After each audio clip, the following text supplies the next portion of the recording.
You got room? Yeah,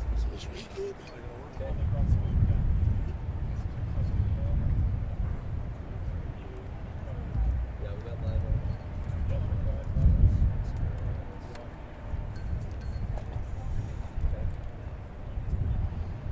My hand out the way here. Okay.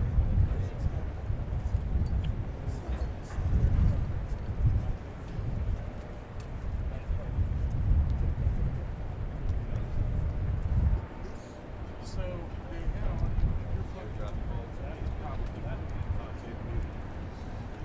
but yeah, I kind of have a really it was working.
I don't know the size of the ship.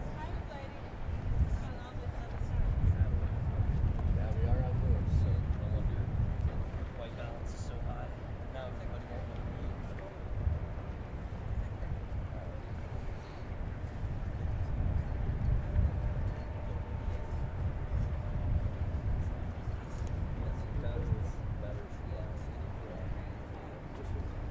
All his transition, wide,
Testing 1 2 3 4 5 6 7 8 9. Testing 1 2 1 2. Testing 1 2 3 4 5 6 7 8 9.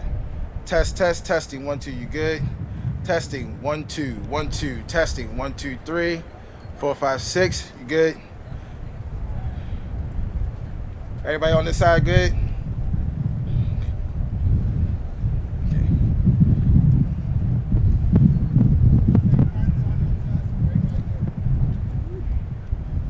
Audio test, everybody good? Everybody set? All right, cool. Cool.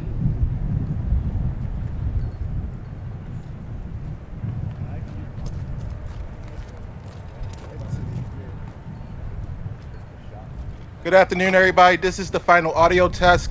All cameramen, can I please get a thumbs up or thumbs down if you're good, please? Every cameraman. Thumbs up, thumbs down. Good. Sir? Okay, thank you for your time. This is final audio test. Press conference will be in a couple minutes. Thank you.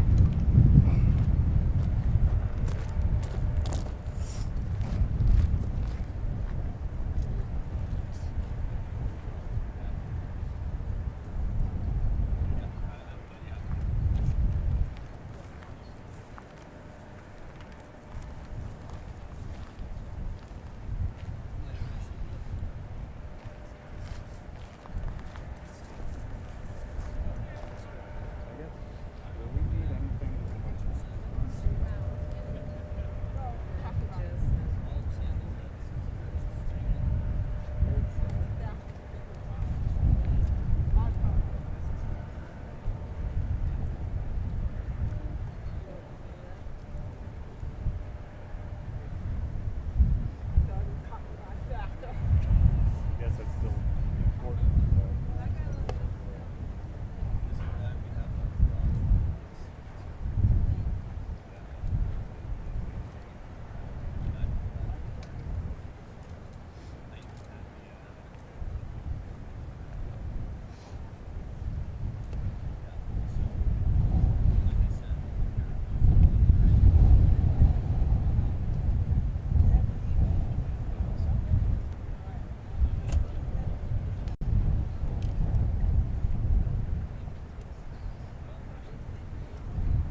Good afternoon.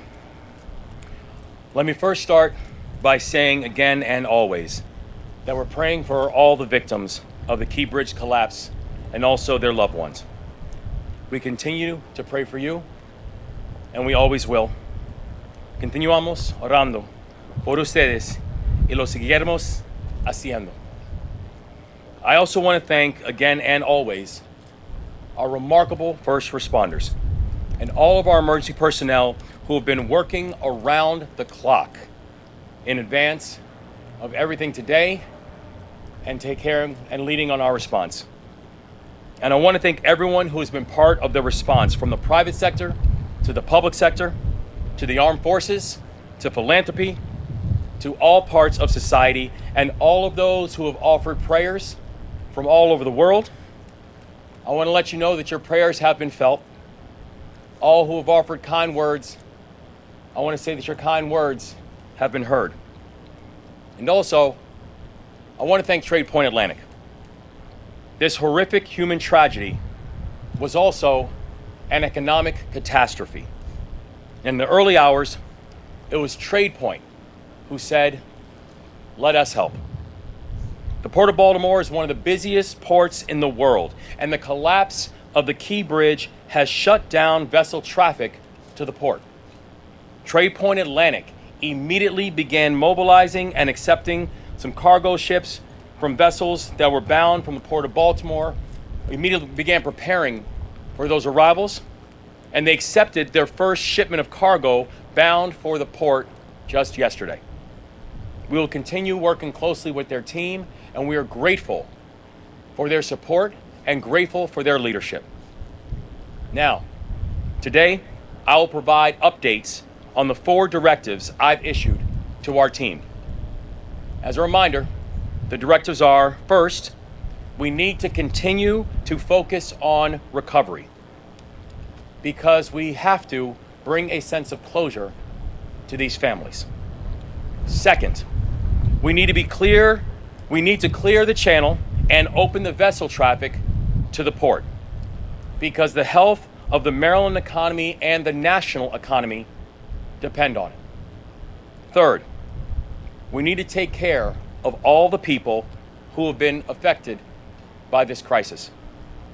That means the families, that means the workers, that means the businesses, that means the first responders, that means everybody.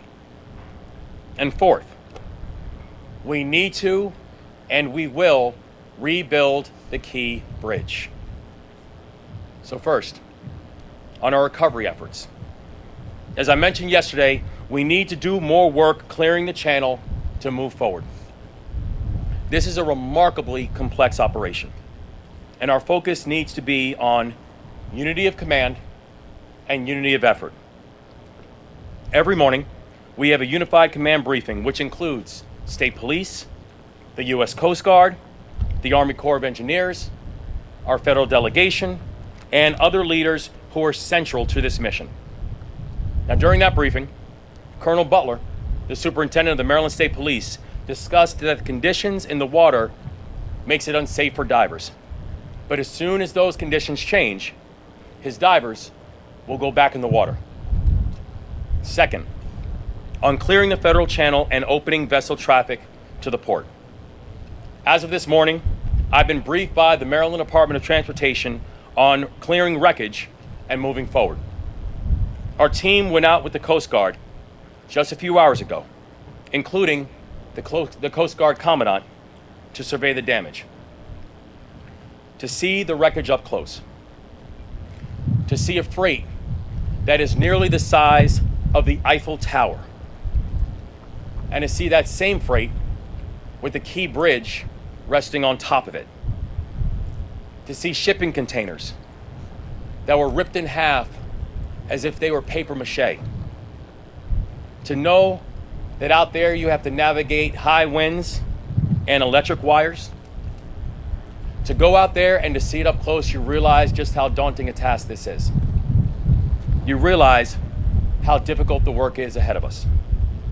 With a salvage operation this complex, and frankly, with a salvage operation this unprecedented, you need to plan for every single moment And every time you take action to move a piece of wreckage, you understand that that requires you to reassess the situation. So when I led soldiers in combat, I knew that preparation was everything. You do not go into the field of battle without getting the intelligence that you need first. So as the mission continues, you need to stay frosty, you need to reassess, and you need to adapt. That's the mindset the Army Corps is applying with their partners in Unified Command. We have the best inspectors, the best surveyors, and the best engineers in the world working and setting up and executing a plan of action right here in Maryland. And I've been informed by the U.S. Navy that they are supplying us with 4 heavy lift cranes. 2 have already arrived, 1 arrives tonight, and the 4th is arriving on Monday. One of the cranes is called the Chesapeake 1000, and it can lift about 1,000 tons. But the big part, and one of the challenges, is that the key bridge, which sits on top of the vessel right now, that weight is somewhere between 3,000 and 4,000 tons. So our team needs to cut that truss into sections in a safe, in a responsible, and in an efficient way before it can lift those pieces out of the water. This crane that we're looking at is massive. The thing we also know is this: so is the challenge ahead of us. So in the coming weeks, we expect to have the following entities inside of the water: 7 floating cranes, 10 tugs, 9 barges, 8 salvage vessels, and 5 Coast Guard boats. I've said it before, I will say it again, and I will keep on saying it. This is not just about Maryland. This mission is not just about Maryland. And what we're talking about today is not just about Maryland's economy. This is about the nation's economy. The port handles more cars and more farm equipment than any port in this country. 8,000 workers on the docks have jobs that have been directly impacted by this collapse. Our economy depends on the Port of Baltimore, and the Port of Baltimore depends on vessel traffic. Maryland's economy and Maryland's workers rely on us too quickly. But that's not just Maryland. The nation's economy and the nation's workers are requiring us to move quickly. Third, on taking care of our people. I want to talk a little bit about the work that we're doing with the Maryland legislature. I want to thank Speaker Adrian Jones, Senate President Bill Ferguson, and Minority Leader Steve Hershey. They have been in touch with our team since day one. I also want to thank Delegate Luke Clippinger, Senator Johnny Ray Saling, and other members of the District 6 and District 46 teams. And I want to thank all of the Maryland legislators who have reached out and offered their support. Legislators, frankly, on both sides of the aisle. And I want to thank our federal delegation too, to include Jamie Raskin, who was here earlier, but unfortunately cannot be here now. But to the members of the Maryland General Assembly, we know this: we are 10 days away from the conclusion of this legislative session, and there is a lot of work to do. The top priority in that work is going to be finalizing our budget. My administration proposed a responsible budget that makes important investments in housing and childcare and environmental protection and transportation. So now it is vital that the House and the Senate find compromise as soon as possible, pass the budget, and provide certainty at this challenging and uncertain time.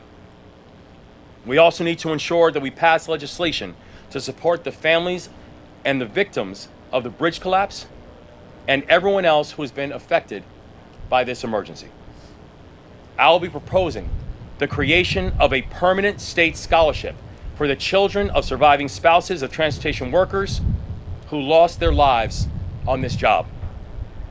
We will continue to push for legislation that seeks to protect workers like the 6 victims of the Key Bridge collapse. I've also asked the General Assembly to ensure that any legislation we work on provides the flexibility our administration needs to support port workers, businesses, and our transportation network. We cannot possibly find every answer to every problem in the next few days before session ends, but we can give the state the ability to respond over the coming months. Fourth, on rebuilding. As I said yesterday, we cannot rebuild the bridge until we have cleared the wreckage. I've always believed that you never learn anything about anybody when times are easy. If you really want to understand someone's mettle, watch them when it's hard. Watch them when it's difficult. Watch them when the stakes are high. Well, that time is now, and we are going to rise to meet this moment. Because we are Maryland tough, and because we are Baltimore strong. So, in this moment, I'm going to hand it off to the U.S. Coast Guard, over to Admiral Gilreath. And then after that, we'll be briefed by Colonel Pinchason from the Army Corps of Engineers, the Maryland State Police, the Maryland Department of Transportation, EPA Administrator Ortiz, Congressman Kwesi Nfume, and County Executive Johnny Olszewski. Admiral Gilreath. Thank you, Governor. Thank you, sir. Good afternoon. I'm Rear Admiral Shannon Gilreath, speaking on behalf of the Unified Command.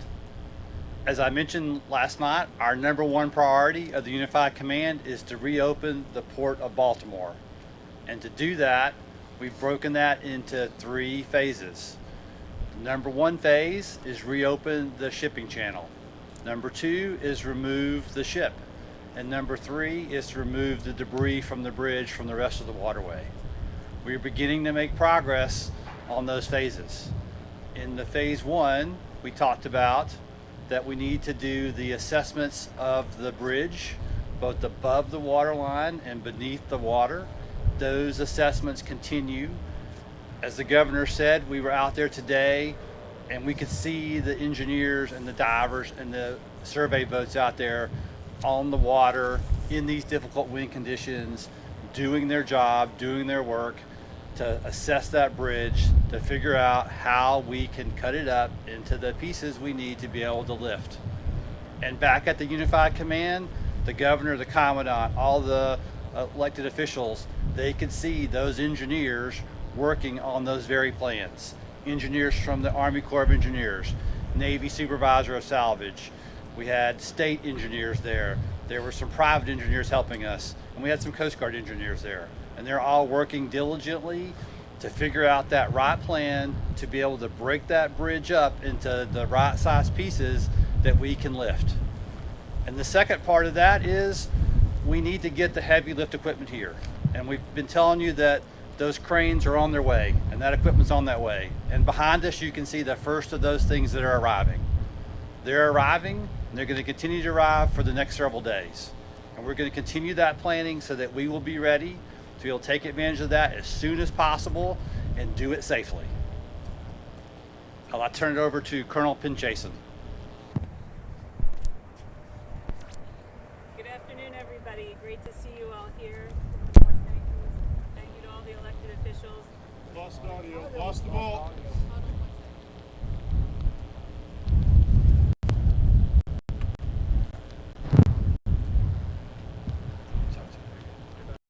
Okay. Governor Moore, elected officials, thank you so much for having us here.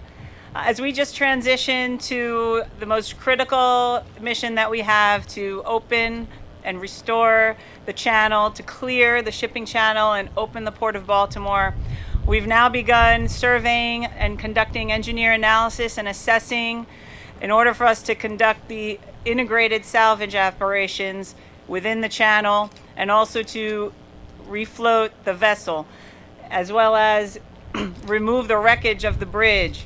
However, the top priority for all the equipment that we're marshaling right here is going to be focused on clearing the channel. Now, that doesn't happen overnight, and the work that our team is doing is just phenomenal. I can't say enough about the team that we've assembled here. Kind of had a little bit of a dress rehearsal when we did the Ever Forward, and that's the same team that we have on the ground. That industry muscle memory, that incredible wealth of knowledge, expertise, skills, experience, all those lessons are being applied here, and it's a really powerful partnership. I can't say enough about what those folks are doing. We should all be super proud to see state, federal partners, DoD partners coming together. It should give the Port of Baltimore, the people of Baltimore, the state of Maryland, and our nation so much confidence to know that they have the right people here to execute this mission. We're going to be doing that safely and as quickly as possible. So with that, sir, I'll turn it over. Thank you.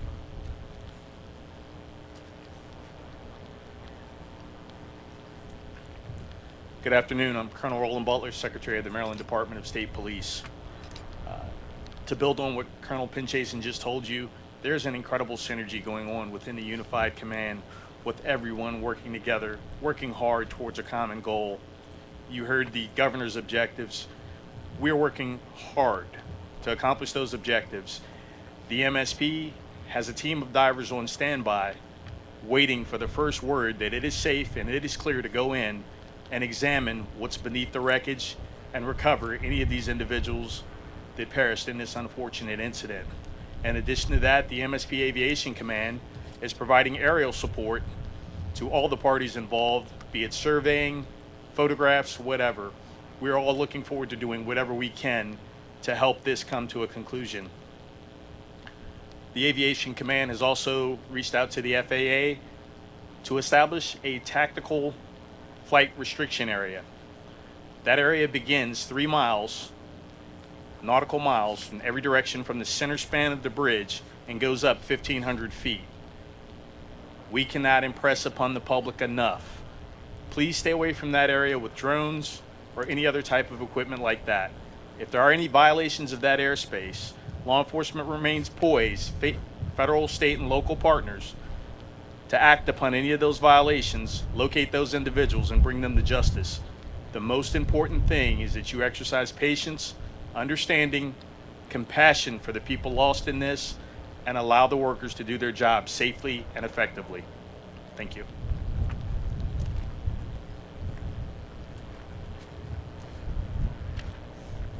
Good afternoon. Paul Wiedefeld, Secretary of Transportation.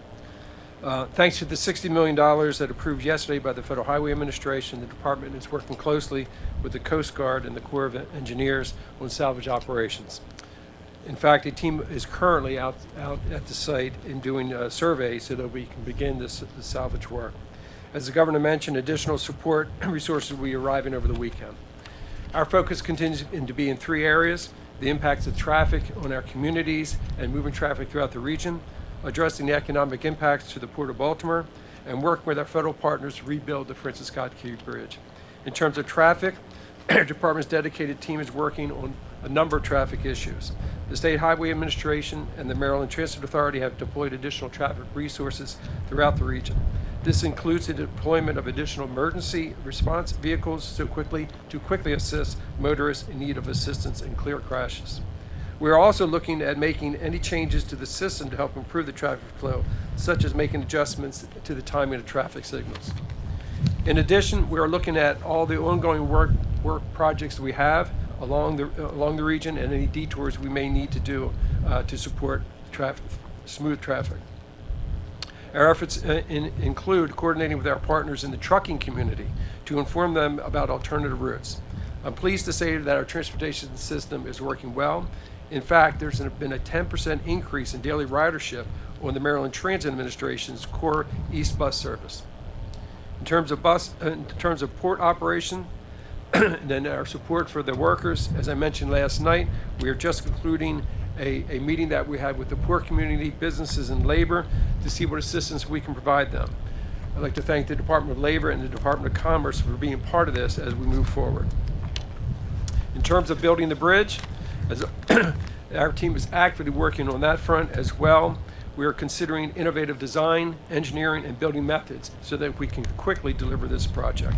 In closing, I appreciate everyone's continued patience as we deal with the significant impacts this may have. And also, please drive safely and respect the speed limits around all of our workers. Thank you.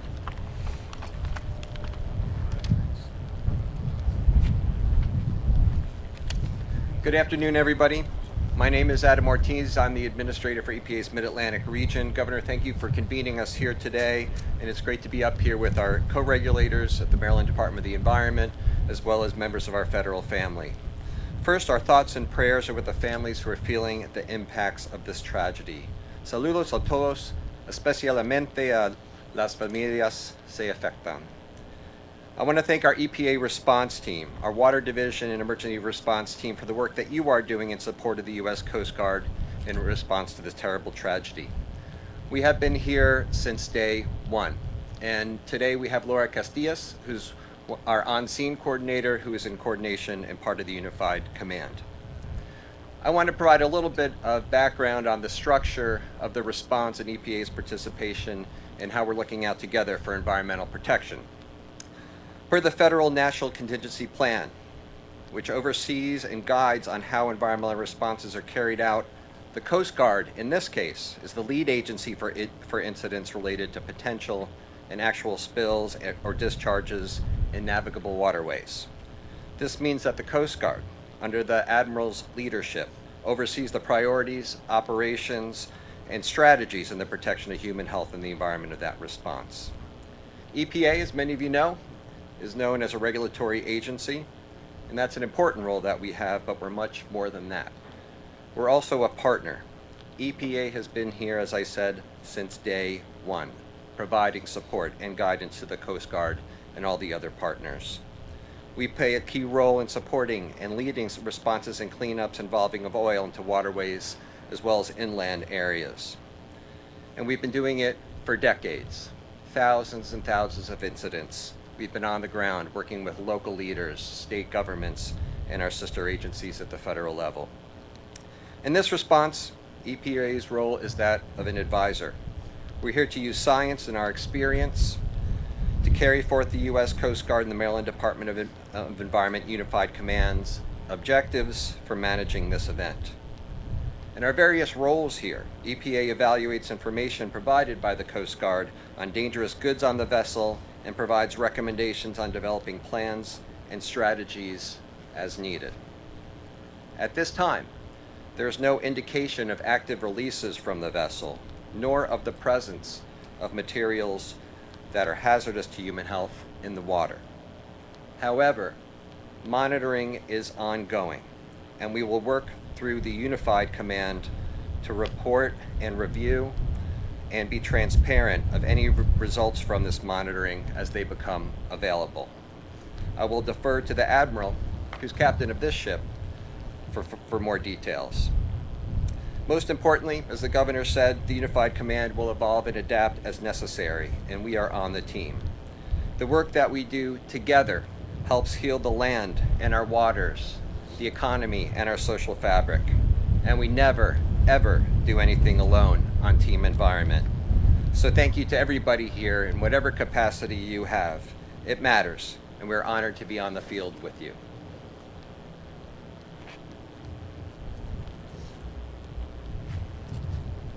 Kwesi Mfume, Member of Congress, 7th District of Maryland.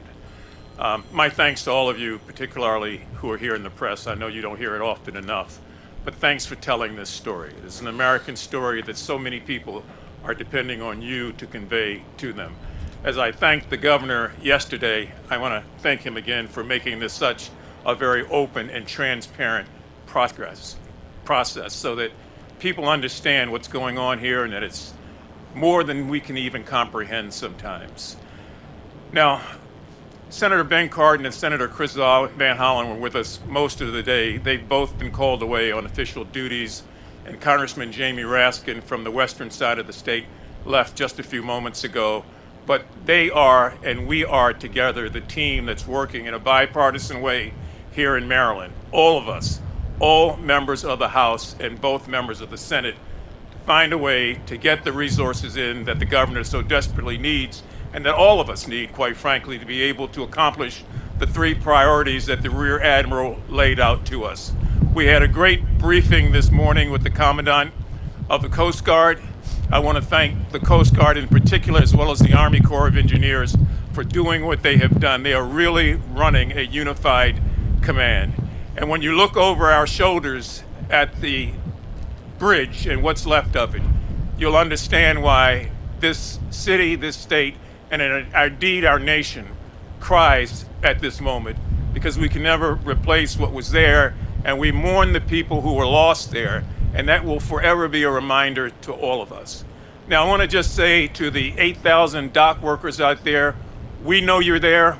We're going to find a way to get you back to work, and we want to find a way also to increase the ability for people to realize that this affects supply chains all over the country. As the governor said, it is happening here, but it is an American story. I spoke just a little while ago with the administrator of the SBA so that we can start expediting a way to help small businesses who rely on import-export items to be able to survive. And I just want to thank, as everybody has, all of those many people who are nameless and faceless who've given so much to this effort now and going forward. Thank you, Governor, for the opportunity to be here, and your congressional delegation is on it. I've spoken twice today with Speaker Johnson's office. We've been missing each other, but I'd have to say that he has, in my opinion, a real desire to want to try to assist in any way that we can. So thank you all for being here again. I'm going to yield back to the governor, I guess, at this point, and all yours.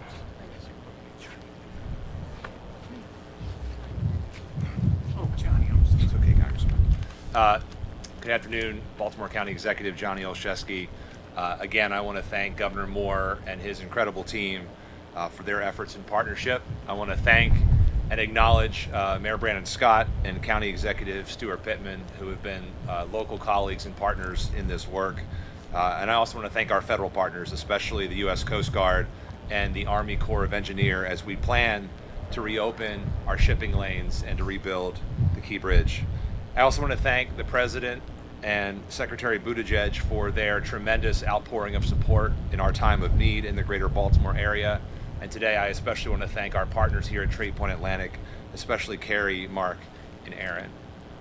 For those of you who don't know, this is home to me, as it is for so many others. And as I read this morning, residents have said the Key Bridge is us.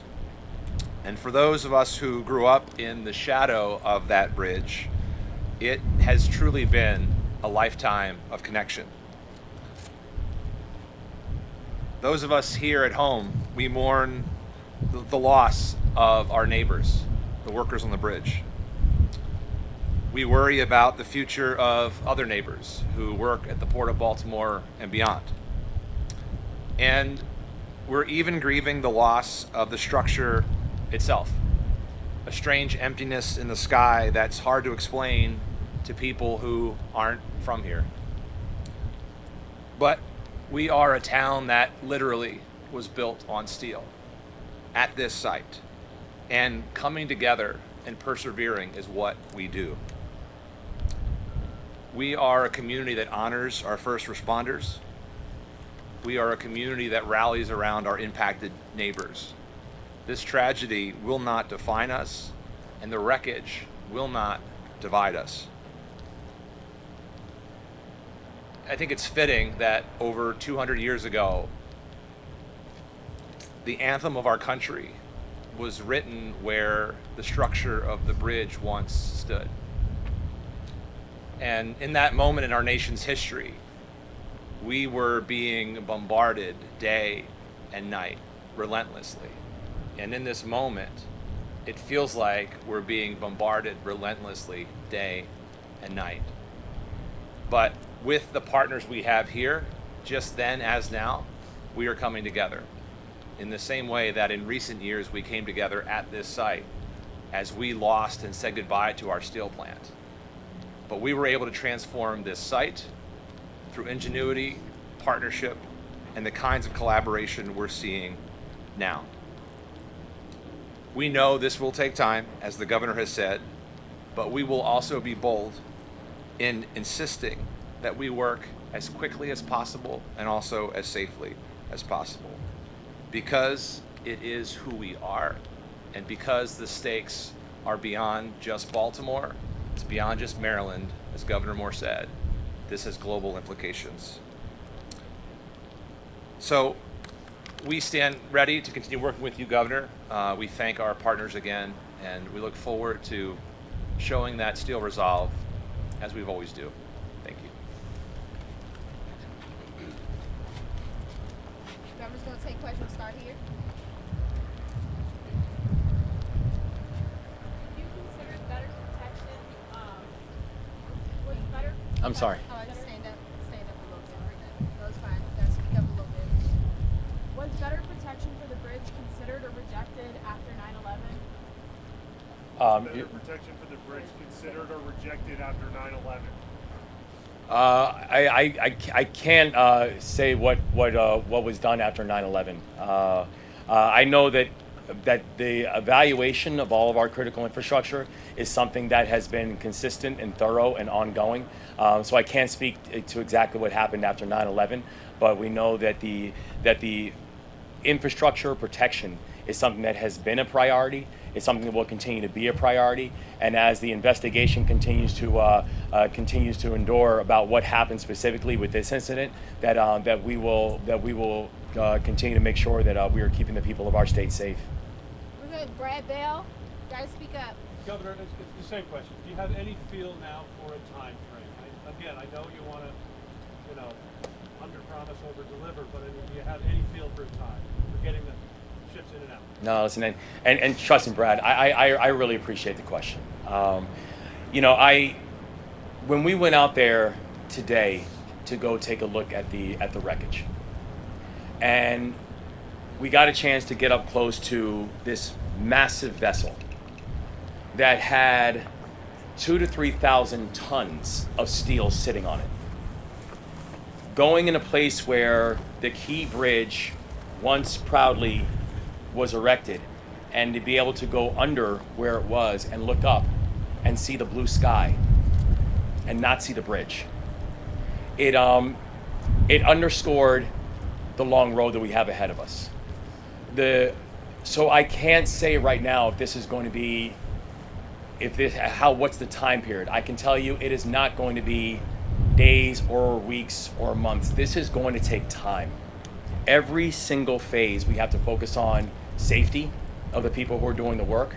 We have to make sure that we're doing it in cooperation and collaboration with all the parties that are going to need to be involved inside this work. We have to make sure that we're doing it in an environmentally sound way. And we have to make sure we're focusing on completion. So I can tell you, we are focusing on moving speedily and getting it done quickly. I want this done quickly. I want it done right.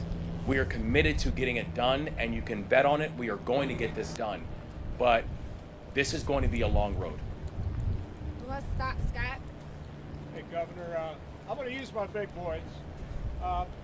Might give the public some sense of the challenge ahead. Can we expect technically that perhaps even explosives will need to be used to crack this thing up and bring it in?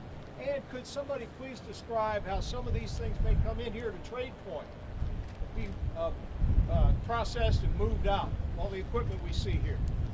Explosives, and what will happen here? So so why don't I bring up Colonel Pinchason if you want to speak to the explosives? Okay. So, as I mentioned, right now we're in the stage of assessing it. It's still too early, especially for the time. It's entirely too early to give you a schedule, and also to determine whether or not we're going to use that option. There are so many assets that are being brought and marshaled here, and the work that's happening now, I know you're looking at all this equipment that's sitting here, but you have to know that behind the scenes, what was described as the engineering analysis that's taking place, the divers in the water, all the survey work that's going on, all this information that has to be compiled to make sure we get the engineering right so that every lift that's happening is happening correctly. And it's going to be this iterative process of lifting and reassessing, making sure that it's stable, making sure that what we're going to send folks down to observe and confirm is safe for them to handle, and then we're going to take it very methodically And that's going to allow us to go faster. By investing this time now in the engineering, we're going to be able to move faster later. And I know right now everyone wants to see things moving. You need to know, you need to trust that behind the scenes it's moving. And that speaks a lot to what we've got with our salvage community. They have come together just incredibly. I keep saying it's like this brotherhood. You can see it. They are bringing all the experiences, not just from here in the Chesapeake, but from around the world, wherever they've been, and they're applying it here. Together with the salvage community and the Unified Command, I think we're on the right course to be able to do this as quickly as possible. And as far as movement of equipment, I don't know, did I answer your question or? I'm just wondering if we're going to land some of this wreckage here at Trade Point. Do we know that? Oh, yeah, you got it. Thank you. And so right now we're going through the assessment of how we can use TradePoint to be able to assist with all these efforts. You know, we know that the priority is we've got to get not just the channel cleared, but we've got to get the Port of Baltimore reopened. That it is such a unique asset, not just in the region, but frankly, it's a unique asset to this country. So getting it reopened is a priority. But we also know that we are going to look to and explore leveraging elements such as TradePoint to be able to get this flow of commerce going. NBC4. Hello. Hey, Governor. Two questions. One, you open up a little bit more about this warning or lack of warning to the construction workers who were on the bridge in those defining seconds, those moments. We know NBC News, our network, is reporting that they don't know whether or not the spouses of some of the survivors don't know whether or not these workers were warned. Do you know anything about that? And I understand that there's no definitive timeline yet, days, weeks, months. But what do you say to the family members of the 4 people who are still missing, who see this news, and it's certainly a tough pill to swallow? I'd say the investigation is still ongoing. The thing that we know is that the work that the first responders did, the work that the MTA officers did in terms of being able to move quickly as soon as they heard the information about the Mayday, it undoubtedly saved lives. The ability to stop flow of traffic, to make sure that there were no additional cars that are going to end up on the bridge. And in addition to that, it did not just support those and save those who did not make it on the bridge, but also anyone who would have come after, even after the collapse. The investigation is still ongoing as to the communication flow that was taking place with the people working on the ground, but who are working on the bridge. But again, our debt of gratitude to these first responders is boundless. To the families, I would continue to say that you have an entire state and country and world who are lifting you up in prayer. We know, and I indicated that our first priority was making sure that we can help to bring a sense of closure to these families, that they are living a nightmare right now. One that sits with me, one that sits with each and every one of us, and we know that the priority that we have is making sure that those families feel supported and that they can have a sense of closure. Brian. Governor, I understand this is very much a work in progress and analysis to figure out when things will be accomplished, but do you have a best case, best timing scenario to actually begin removing some of the wreckage?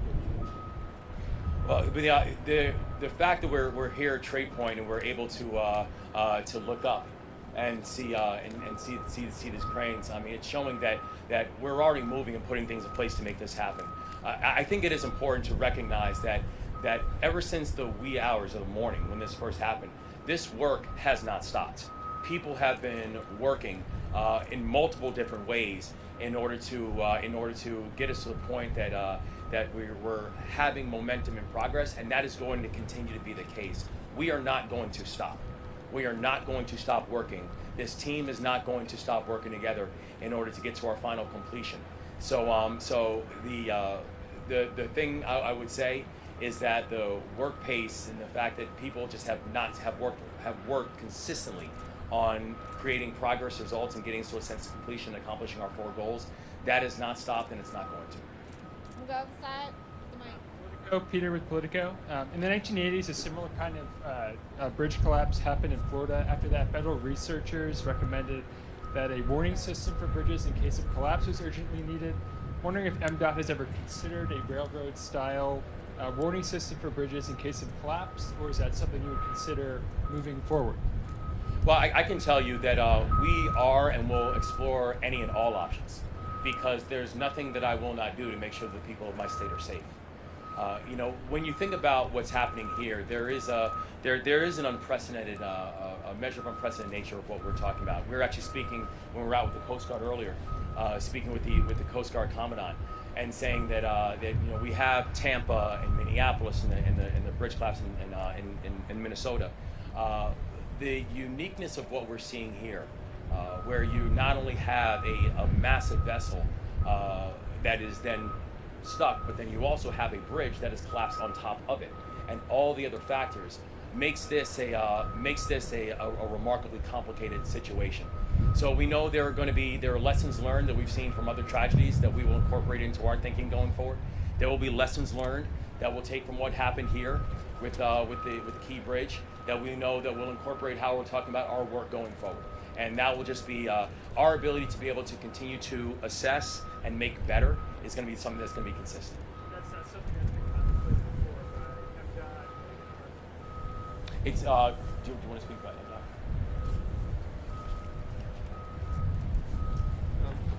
That was 45 years ago, so we're actually researching to see what was done at that time, and as we get to that information, we'll share it. Next question. Washington Post. I'm wondering what percentage of port cargo shuttered from the bridge collapse can be handled here at Tradeport Atlantic, and do you have any plans to expand the capacity here? And if so, how soon will these public resources be deployed to expand capacity? I can take it first. Well, so I think part of the thing we're doing right now is assessing what percentage and capacity. You know, there is a uniqueness about the Port of Baltimore, both size, capacity of vehicles. I think you can just look simply at the Dolly to get an example of the size and the enormity of the kind of vessels that we can take on in the Port of Baltimore. So I think what we're doing right now is doing a continued assessment of what type of cargo can be taken in places like Trade Point, and how can that serve as not just a stopgap, but potentially an additional supplemental. And so we are consistently looking at different options of continuing to increase capacity for here and other locations as well. In terms of the what's happening here right now with the materials, we're working with the group here, and they'll do some paving and things like that to support that. In terms of the overall business model, we're looking at things. For instance, we do a lot of the processing of vehicles that come to this port. So right now, we're getting cars in other ports and bring them here for processing. So again, we're going to keep working the model, the business model, to see how we can keep business here and keep labor employed. Last question. Chris Peterson, ABC News. There's been media reports that crews may have detected a large vehicle underwater in the wreckage. Is that the case? And additionally, you have the Chesapeake 1000 behind you. Can you confirm that it's the largest crane on the East Coast? And is it currently in use? And if not, when will it be in use? And how will it be used?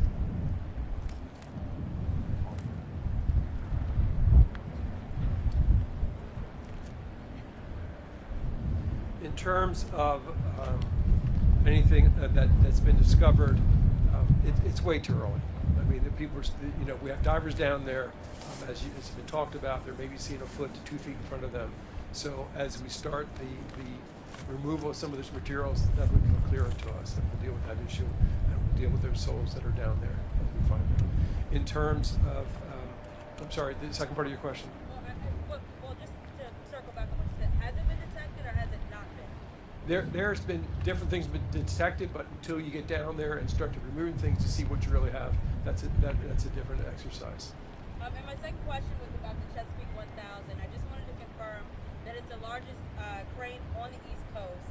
is it currently in use? And if it's not, when will it be in use? And how will it be used in its operation? My understanding is the largest that was available, that we could get down here as quickly as we could get it down here, and it will be made available as soon as the engineering and the safety aspects of starting that process begin. Then that is when it will begin. Thank you all. Thank you. Thank you.